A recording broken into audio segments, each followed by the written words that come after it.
Intel company భారీ లే offs కు రెడీ అవుతోంది. ఏకంగా 25,000 మంది ఉద్యోగులను తొలగించే ప్లాన్ చేసినట్లు తెలుస్తోంది. ఈ ఏడాది ఏప్రిల్ నుంచి ఇప్పటి వరకు 15,000 మందిని తొలగించిన ఇంటెల్ గత ఏడాది కూడా 15,000 మందిని సాగనంపింది. ఇప్పుడు మరో 25,000 జాబ్స్ కట్ చేసేందుకు సిద్ధమవుతోంది.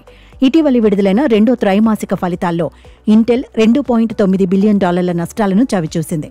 ఆదాయం $12.9 బిలియన్ వద్దే స్థిరంగా ఉండిపోయింది. అయినా సెప్టెంబర్ త్రైమాసికంలో $13.6 బిలియన్ ఆదాయం సాధించే అవకాశం ఉందని సంస్థ ఆశాభావం వ్యక్తం చేస్తోంది.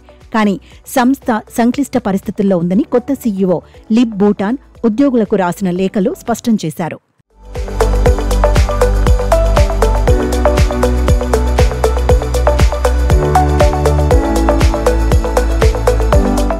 మరోవైపు ఇంటెల్ ఖర్చులను తగ్గించేందుకు భారీ చర్యలు చేపట్టింది.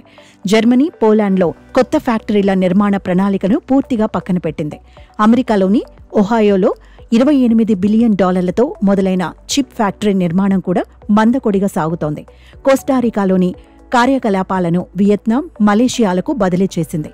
ఈ ఏడాది నిర్వహణ ఖర్చులను $17 బిలియన్ 2026 నాటికి $16 బిలియన్ తగ్గించే లక్ష్యంతో ఉన్నామని ఇంటెల్ ప్రకటించింది. ఈ దిశగా మంచి పురోగతి సాధిస్తున్నామని కూడా తెలిపింది.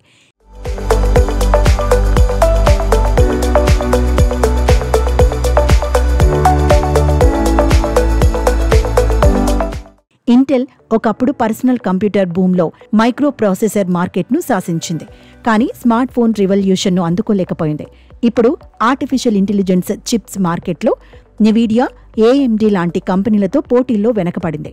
కొత్త సీఈఓ లిబ్ బూటాన్ ఇప్పుడు సంస్థను ఈ క్లిష్ట పరిస్థితుల నుంచి గట్టెక్కించేందుకు బ్యూరోక్రసీని తగ్గించి ఇంజనీరింగ్ ఫోకస్ను పెంచే ప్రయత్నం చేస్తున్నారు. కానీ ఈ టర్న్ అరౌండ్ ప్లాన్కు ఇంకా సమయం పట్టవచ్చని ఆయన అంగీకరించారు. ఇంటెల్లో ఈ భారీ లేఆఫ్స్, కాస్ట్ కటింగ్ చర్యలు సంస్థను మళ్లీ ట్రాక్లోకి తెస్తాయా లేక మరిన్ని సవాళ్లు ఎదురవుతాయా చూడాలి మరి.